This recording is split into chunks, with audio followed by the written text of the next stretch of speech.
Welcome to the in front of me nothing phone, and I'll show you how to adjust ringtone volume on this device. So first let's open the settings and then tap on the sounds and vibration. After that you'll see a ring and notification volume panel, and just to change ringtone volume should hold and swipe to the left or to the right side. There's dot on the volume panel.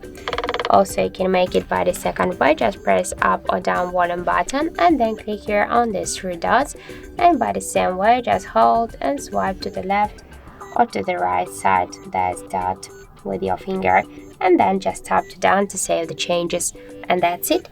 So thank you for watching, and if you find this video helpful, don't forget to leave a like, comment and to subscribe our channel.